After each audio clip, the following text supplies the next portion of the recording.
What's up, guys? It is the Midwest Progressive here, and today we're going to be doing my full predictions for both the gubernatorial elections and for the Senate elections. We're also going to very briefly cover the poll closings and all that stuff.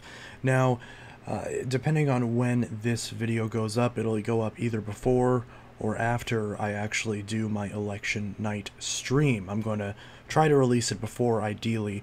It's currently 5:30 Central Time, and the first batches of the first polls close 6 p.m. Eastern Time, which is normally 5 p.m. Central Time. Although, strangely enough, I have not seen any reports on these initial closings in these particular House districts. But the main batch of polls are at 7 p.m. Eastern Time, which again, that's 6 p.m. Central Time. That's when the biggest first batch of polls close in Georgia, Indiana, Kentucky, South Carolina, Vermont, Virginia, and Florida. Now, we're going to briefly talk about my projections for the Senate and for the gubernatorial election. The House elections are a little bit more complicated, as there's many different individual races that I don't really know enough about, but my overall prediction for the House is that the Republicans are going to win very comfortably in the House. It is a foregone conclusion that the Republicans will win the House. They only need to pick up a couple of seats, and redistricting alone takes care of that with the amount of gerrymandering that's going on in favor of the Republicans. Democrats are doing it too, but not quite to the same extent.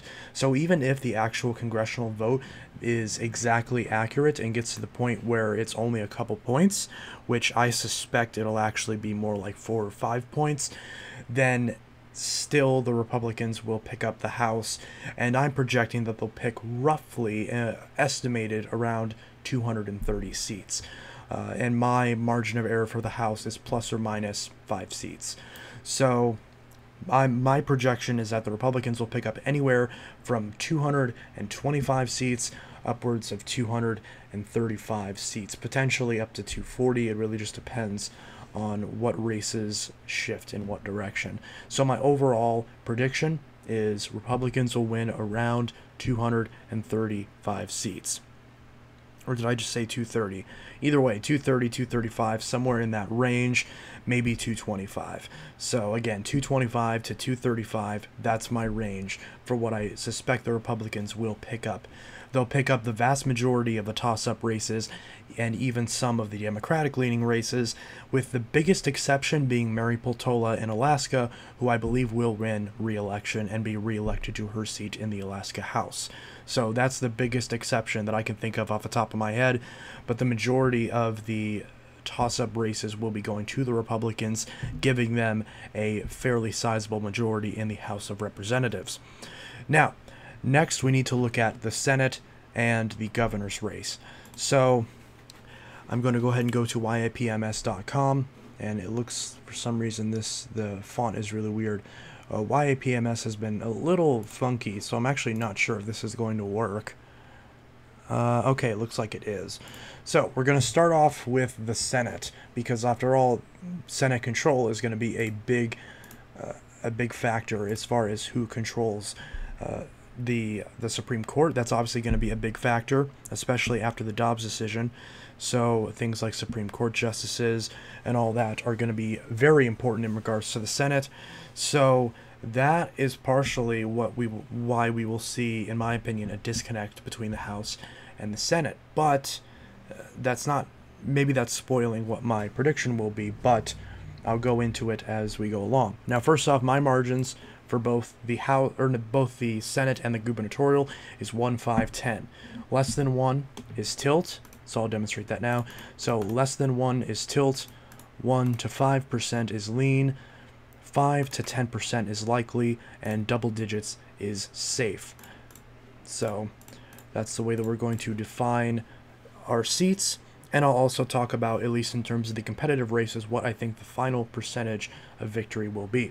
So we're going to start off by filling out these safe Republican seats. Idaho, safe Republican. Utah, safe Republican. Now, it is worth noting that a lot of people are speculating that Evan McMullin will do well in the Senate. I personally do not see that being the case. I think the best case scenario for McMullen is we'll have kind of a similar result to what we saw in 2016 on the presidential level, where the Republican wins by about 16, maybe 20 points. Right now, I'm suspecting that Utah will be over a 20-point victory in favor of Mike Lee, the Republican. So McMullen, I don't think, will win this race, or even though some predictions have it down to likely, I don't think it'll be likely. I think it'll be safe. So Utah goes comfortably. This race will be called at poll closings, or at least very close to it. Alaska, on the senatorial level, excuse me, is safe. Even though Patola will be doing well in the House race, on the Senate and the governor's race, Alaska is still deep red.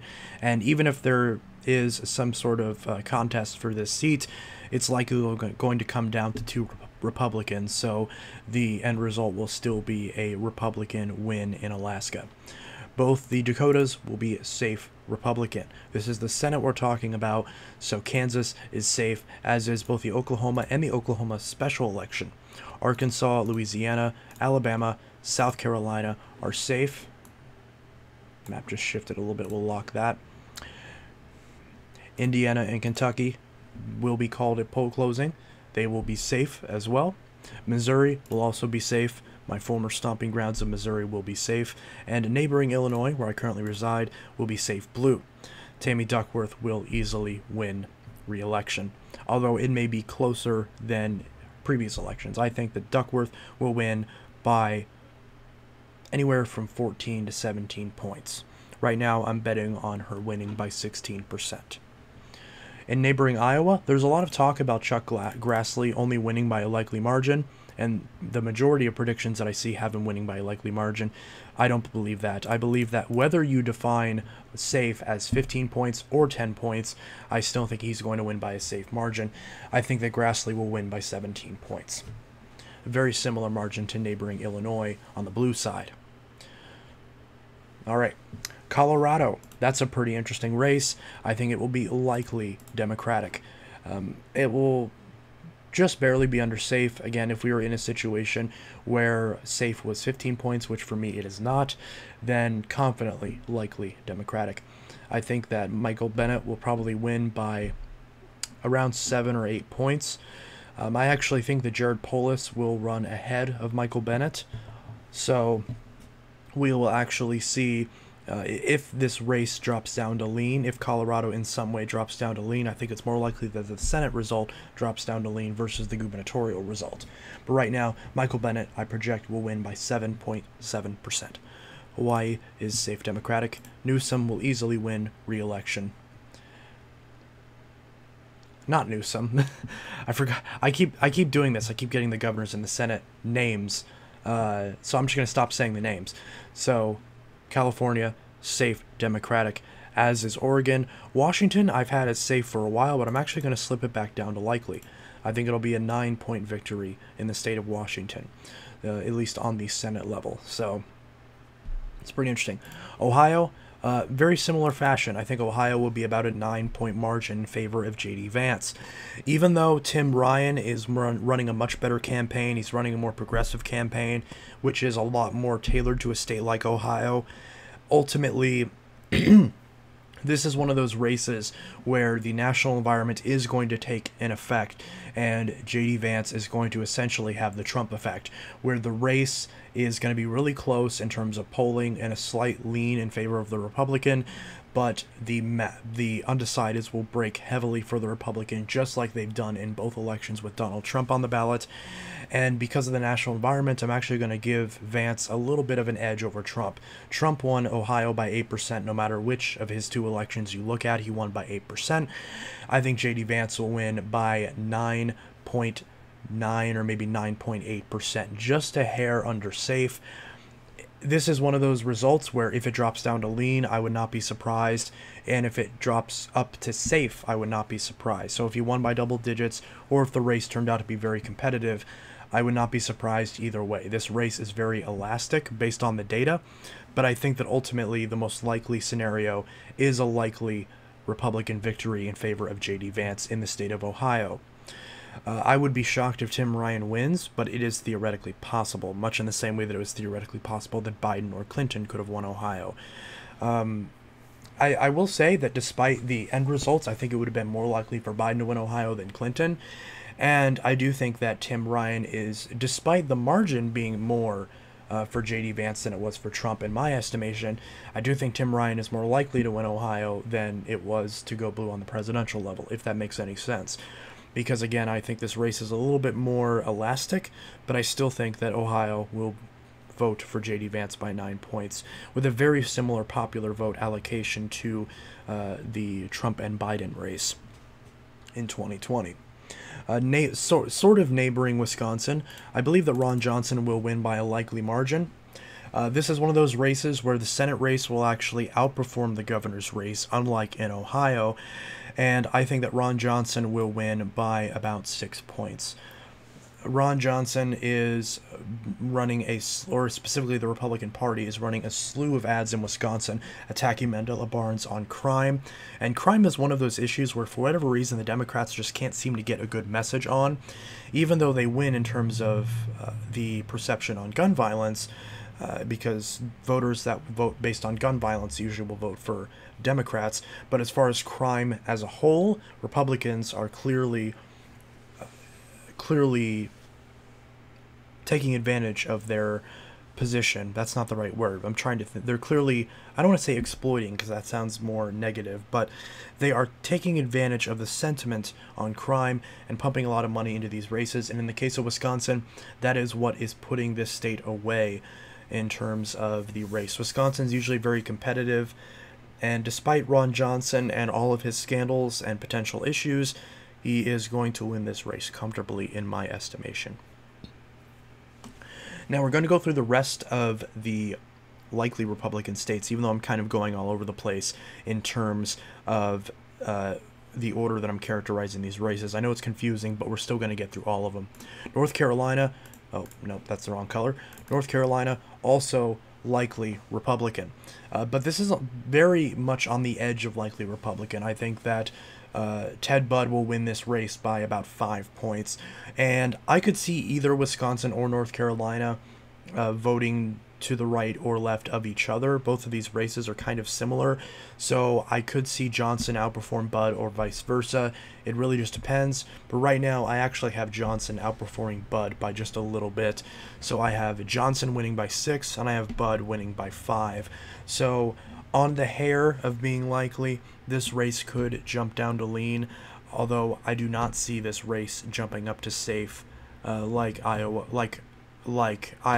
or potentially Ohio or Florida could be. I think that North Carolina is a lot more swingy this time around, but because of the national environment, it's pushing it away from the Democrats. If this was a blue wave year, I think Sherry Beasley would have a very good shot at flipping this race, but as is with the environment right now, North Carolina is going to be likely Republican. Ted Budd will win by 5 points. Next, we'll look at Florida. Now, this is one where I've been debating on whether or not I make it safe or likely. I'm going to err on the side of caution and make it likely. Marco Rubio will win this race against Val Demings. Even though Val Demings did very well in the debate, Marco Rubio is just a juggernaut in the state of Florida, and I do not see the excuse me, sorry about that. I do not see the national environment going against Marco Rubio in the state of Florida, even though a lot of people do mention that the national environment doesn't always represent Florida, and given the fact that 2018 was a blue wave, and yet DeSantis and Scott still won, so it is theoretically possible that the opposite happens, but I don't see it. Marco Rubio will win Florida by a likely margin. He'll win by anywhere from 7 to 9 percentage points. Right now, I am betting on Marco Rubio winning by 8.8 percentage points. But again, if he won by over 10 and put this in the safe column, I wouldn't be surprised either. Florida Dems are just failing right now, and early voting in Florida is actually showing that the Democrats are losing Miami-Dade County, which is a problem because even though, for example, in 2020, Biden only won Miami-Dade by 7 points, he also went on to lose the state by 3, despite him making gains in Jacksonville and Pinellas County, Duval and Pinellas County specifically. So if you assume that the Republicans will be winning those counties, which I think that both Rubio and DeSantis will be, then you've got a very comfortable victory on your hands. And this race, I think the range for Rubio's victory will be anywhere from 7 points to 12 points. But right now, I'm betting on some of the undecideds in Florida of what little there are going for Val Demings, primarily because of Dobbs. But that's not going to be enough to make this race competitive, and Rubio will still win by 8 to 9 points. All right, so I said Rubio, right? Okay, yes, I'm still talking about the Senate, which is good. So on the Senate level, New York is not competitive. Vermont is not competitive. Neither is Connecticut or Maryland. They will all go to the Democrats by over 10 points. Maybe Connecticut drops down to likely if it's about a 9-point victory, but for all intents and purposes, it's safe. All right, now we'll talk about New Hampshire. Maggie Hassan versus Don Bolduc. Now, New Hampshire is one of those states where we saw a pretty commanding lead in favor of Maggie Hassan, but this is one of those races where the Republicans have been dumping a lot of money into this race, and now we're at the point where this race is incredibly close. And a lot of people are expecting New Hampshire to be a sleeper flip in favor of the Republicans. I personally don't see that happening, but it is possible. Right now, I suspect that Maggie Hassan will win this race by about 1 to 2 points. So again, very, very close race, and lean Democratic is not at all safe. If we see a big surge, especially considering that New Hampshire doesn't really have in-person early voting, they kind of do, but not really, then this could flip to Bolduc, and this could be a flip in favor of the Republicans. And if it is, then none of these other races matter. Democrats can kiss the Senate majority goodbye. But right now, based on my estimations, I do have New Hampshire barely going Democratic. And it's the only lean Democratic state in my projection. Everything else is, in fact, going to be tilt, with the exception of one lean red state. So now we'll talk about the one lean red state. Yes, there's only one, and that will be the state of Nevada. That will bring the Republicans up to 50. Which means that if this holds true, that Democrats have to win the final 3 races in order to retain a Senate majority. But let's go back to Nevada. Adam Laxalt and the Nevada Republicans in particular are doing very well. Now, it's worth noting that there have been elections in the past where the polls have overestimated the Republicans in Nevada. But this is also a year where the general shift will be in favor of the Republicans, and specifically Latino support in states like Nevada will be up for grabs more than it normally is. And I think that that shift will be more evident in Nevada this year than it will be in places like Arizona. So Nevada, on the Senate level, I have Adam Laxalt winning by 2.4%. Coincidentally, the exact same percentage the Democrats won Nevada in both 2016 and 2020, at least in terms of the margins. The vote share will be relatively similar to 2020, with the Republicans getting very close, if not breaking, the 50% threshold. However, there is some early vote numbers that show that Democrats may be closing the gap in some ways, but I don't exactly see that being enough. I feel like the in-person vote today in Nevada will likely outdo any gains that the Democrats have made in in-person voting. However, this is another race where the Senate race will actually be more Republican than the governor's race, and you'll see that when we look at my governor's prediction as well. So Adam Laxalt wins Nevada by 2.4%.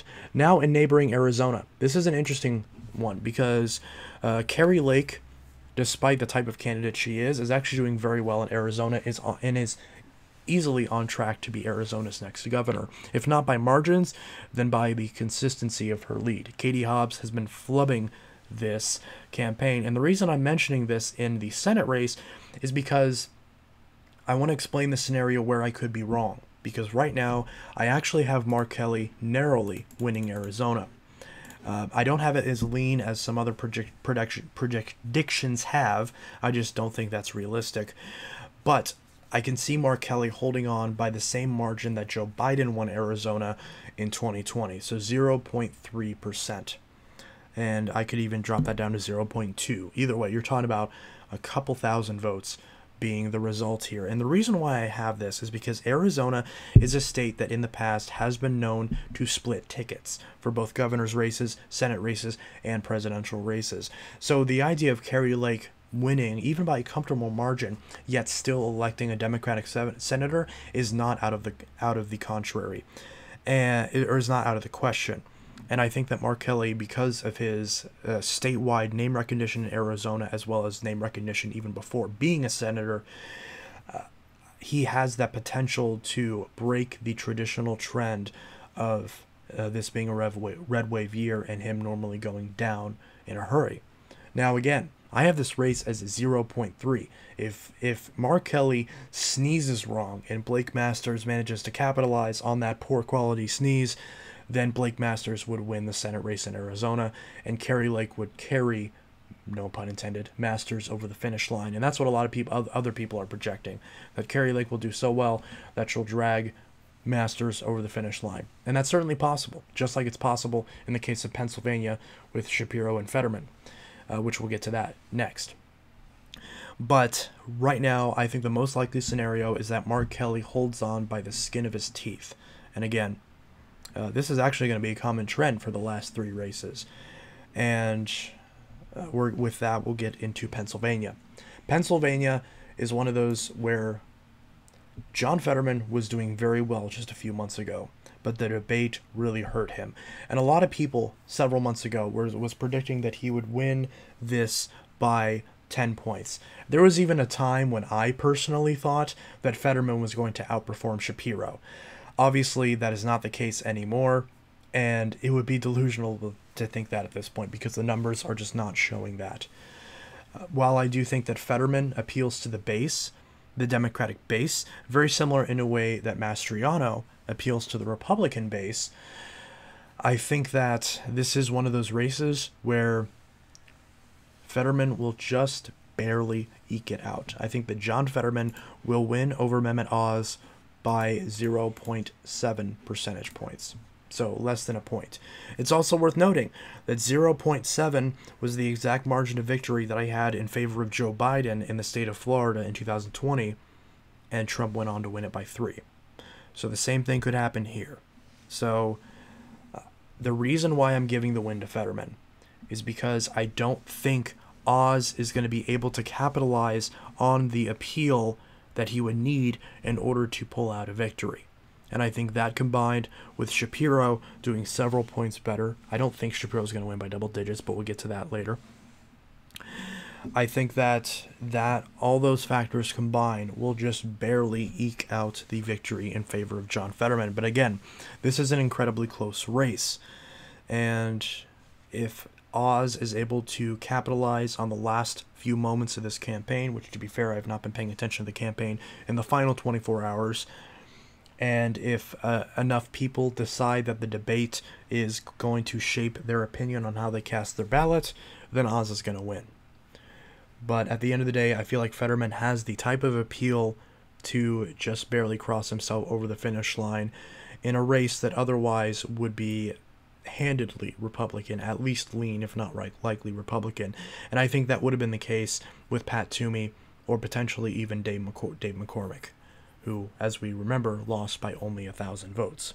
So, in the particular race, John Fetterman versus Dr. Oz, I think Dr. Oz narrowly loses this race, but again, he very well could win if Election Day vote surges enough to make up the deficit.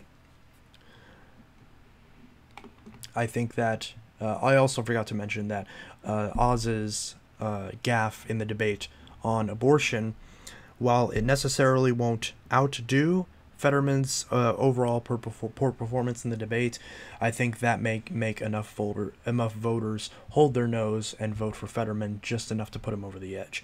But time will tell. I very well may be wrong. And finally, on the senatorial level, we have Georgia. Georgia is a tough one, because just like in Pennsylvania with Shapiro, and just like in Arizona with Kerry Lake, Brian Kemp is really doing well in Georgia.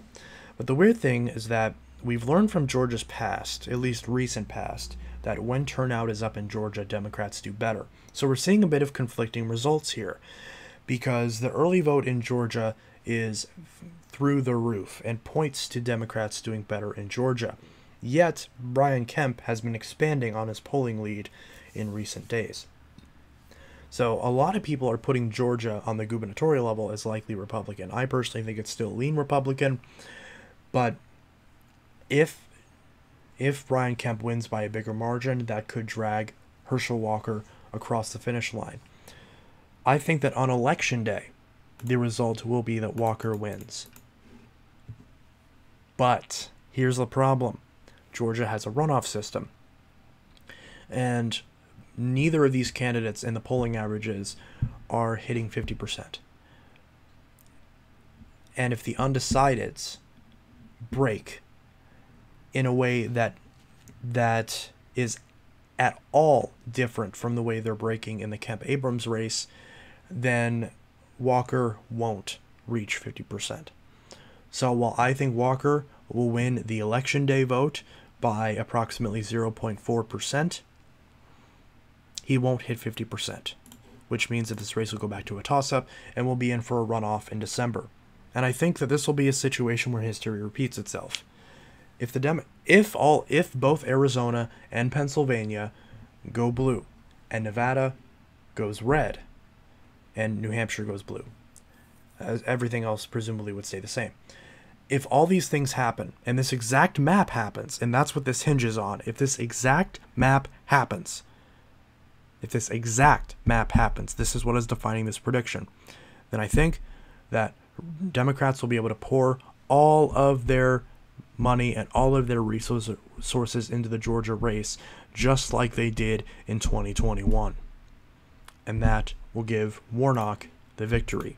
But a much closer victory than when he won by 2 points in 2021. He'll win by 0.11%. We're talking approximately 1,000 to 2,000 votes. So this is my final senatorial prediction.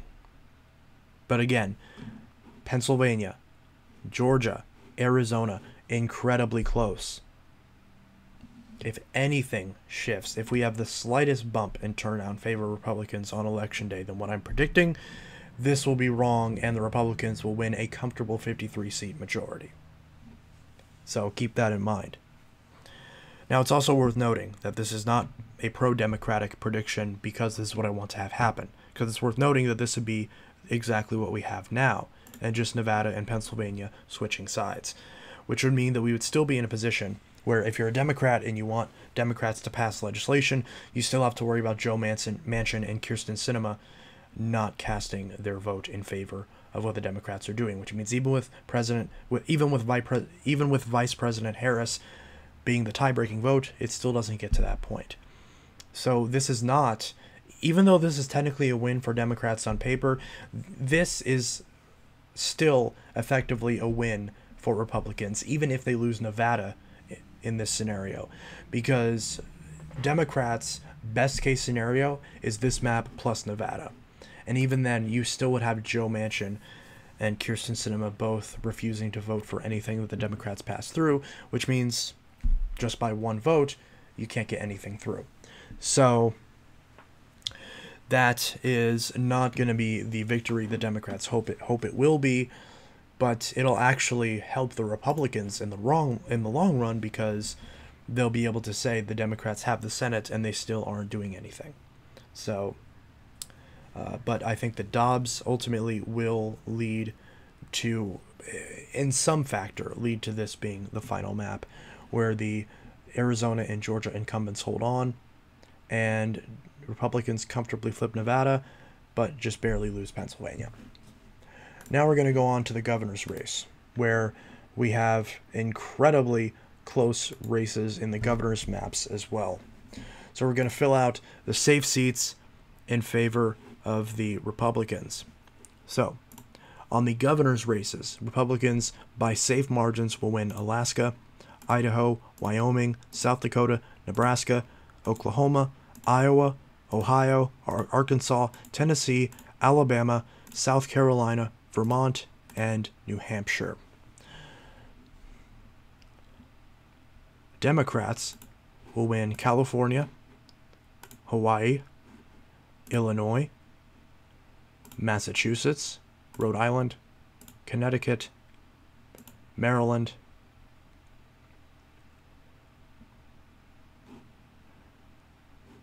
and New York. You can tell I hesitated a little bit on that one. Even though there's a lot of talk about New York being competitive, I still think that Kathy Hochul will win by 10 points. However, Lee Zeldin could bring this down to an 8-point victory. I do not see this race being competitive, despite a lot of people putting this as likely. Again, if 15 points was my way of determining likely, then New York would be likely Democratic, as would Connecticut and Rhode Island, and potentially even Illinois. But what is likely Democratic is Colorado. Jared Polis will win by 9 points. Next, we're going to go into likely Republican states for Republicans. I said that funny, but you know what I mean. Texas and Florida. Now, these are both states where they could very easily slip into safe margins. Greg Abbott and Ron DeSantis are doing very well in their races, and it would not be out of the question that these races go to the Republican candidate by double digits. But I have Greg Abbott winning by 8 points and Ron DeSantis winning by 9. So this is going to be a really lopsided victory compared to what are normally referred to nowadays as swing states, but also colloquially referred to as red states. So, also, here will be some more red states. Georgia is lean Republican. Brian Kemp will win. Kansas, lean Republican. Here's the thing. If we were in a scenario where Kansas did not already have a vote on abortion, then this race may have been more competitive and Kelly may have won the Kansas race. But because of the fact that that's already determined in the state of Kansas, that's off the table. So the pressure for Democrats to turn out in Kansas is not going to be as much as it was previously. So that, combined with the national environment, is going to narrowly defeat Kelly and give the Kansas governorship back to the Republicans. Also, Tim Michels will win the governorship in Wisconsin, run a little bit less of Ron Johnson, but will still win, and that will be the only win for the Republicans in the 4 Rust Belt states. Minnesota, Michigan, and Pennsylvania are all lean Republican on the governor's level. Walz will win Minnesota, Whitmer will win in Michigan, and Shapiro will win in Pennsylvania, with Michigan particularly being the closest. And of all 3 of these to flip, I actually think it's Michigan that's most likely to flip. It's just kind of in Michigan's DNA. So Tudor Dixon could pull off the upset win in Michigan, but right now, I think that Gretchen Whitmer will win Michigan by about a point or 2. Minnesota will be won by about 4 points, and Shapiro will win Pennsylvania by only about 3 points. I say only because polling has him up by like 10 points. I don't think that Mastriano is that bad of a candidate to the point where he's going to lose by double digits, but I could be wrong. And I do think that if Pennsylvania is going to be likely, then I think Minnesota would also be likely, as I have Minnesota being slightly more Democratic than Pennsylvania. But right now I predict that Josh Shapiro will win Pennsylvania by 3.3 points. Kari Lake, I previously had this race as tilt Republican because I thought that Kari Lake just wasn't the type of candidate to win by that margin, and the only reason that she was winning was because of the environment and because of Katie Hobbs running a horrible campaign. I'm actually jumping this up to lean Republican. I think that now Kari Lake will win this state by about 3 points. So Brian Kemp will win Georgia by 4.9%. Very close to likely, but Arizona is more blue than Georgia in this particular case, but they're still both lean Republican. Also lean, we have New Mexico, which is lean in favor of Michelle Lujan Grisham. There's been some new scandals out, so I'm actually dropping this down from being a 3-point victory to a 1-point victory. So she will win by 1.1%, and New Mexico is very, very close, but still will ultimately fall into the Democrats' pocket. Same thing with Oregon. Oregon is one of those states where a lot of the campaigning or a lot of the data given the independent running and siphoning off a lot of vote, being a former Democrat. I still think that Oregon is one of those states where the Hobbs decision is not going to play very well in particular, and it's going to cause enough turnout in favor of the Democratic candidate to give them the edge in Oregon. This very well could be tilt, and in fact I'm going to move it down to tilt, as I don't have that many tilt predictions, but that's what it's going to be. Also, there's only one tilt Republican state, and that's Nevada, because I have Nevada on the Senate level being more Republican than it is on the gubernatorial level, but still ultimately falling in favor of the Republicans. I think the governor's race is going to be one of those races in Nevada where Dobbs will have some effect. For the record, if Hobbs does win, it will be because of Dobbs. So my ability to talk is kind of getting messed up. So also, it's 6 o'clock. I'm supposed to be streaming by now, but this prediction has already taken up some time, so I'll be sure to stream after this. I'll probably just stream at 6:30. So Oregon is tilt Democratic. And finally is Maine, which a lot of people have as lean Democratic. But I'm actually not going to do that. Maine is one of those states where the polling, particularly in favor of Susan Collins and against Sarah Gideon, has been massively wrong. Maine is one of those states that's been really hard to poll in recent years, and I actually think that's going to be the biggest upset of the cycle that nobody suspects. So in a lot of races like this, you need to bet on something happening that nobody expects, and you got to make a bold prediction, and that's what I'm doing. I'm betting that Paul LePage will actually defeat Janet Mills in the Maine governor's race, and he'll do it by about a point. It'll be incredibly close, but he will, at least by what people expect, comfortably-ish win Maine. And this will not be expected. This is not borne out from the data, from what I can tell. I haven't looked at this race recently. And it's not expected to happen. It is not the most likely scenario. I think the most likely scenario is that Mills holds on by a tilt margin. But again, I'm going out on a limb at this race. And while I suspect that Mills will win by a tilt margin by about 0.3%, my official projection and prediction is what you see in front of you, where Maine will be won by Paul LePage by 1.1%. So now, some of you may disagree with that, but you got to go out on a limb sometimes, and that's the race where I'm going out on a limb. It just seems like the perfect candidate to be an upset victory in favor of the Republicans as a result of the red wave. So, this is my final gubernatorial prediction. Democrats at 20 seats, Republicans at 30 seats. And the Senate race is a little bit more split. In fact, it's very split, 50-50 in favor of Democrats and Republicans. But particularly in the Senate, a lot of races are incredibly close. And in the Senate, I could totally see Republicans winning 54 seats, and I could also see them only getting 49 or even 48 seats. No, probably 49. I don't see Democrats picking up any of Wisconsin, Ohio, North Carolina, or Florida. So realistically, Democrats'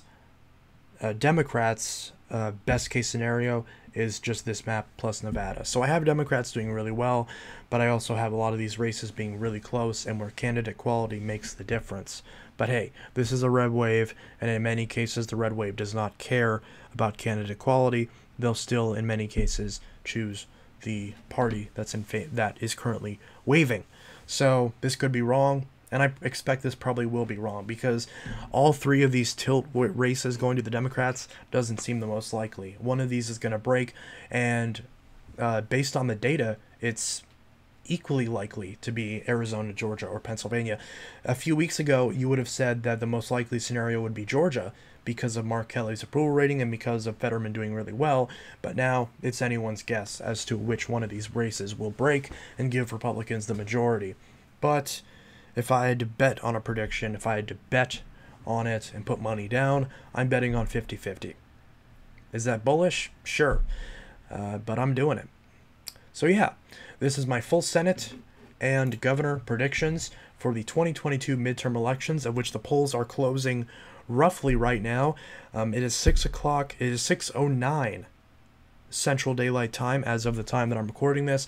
So by the time you see this video, with how long it is and how long it'll take to upload, some polls in your precincts and in your state may still be open. So if you have not voted yet, please go vote. If you have time to watch this video, you have time to go vote. So please go vote, make your voices heard. Doesn't matter whether you're a Republican, Democrat, or anywhere in between, or anywhere beyond, does not matter. Turnout in elections is always important, and it's important to make your voice heard. So I did vote earlier today. Here in the state of Illinois, I did vote, so that is important, and it's important that you guys vote as well, unless you're watching this after Election Day, in which case you can't vote, so well, let's hope you did. So anyways, this is the Midwest Progressive, again, signing out. This is my full gubernatorial and Senate predictions. Leave your thoughts in the comments below. Let me know what your predictions are / were, depending on when you saw this, and feel free, after Election Day is over and all these races are called, feel free to make fun of me for any of these races that I got wrong, although be civil about it. Anyways, I'm signing out, and I'm going to take a little bit of a break, and then at 6:30 sharp, 20 minutes from now, I'm going to start streaming. So by the time you watch this video, that stream is probably already come and gone. So yeah, that's that. See ya.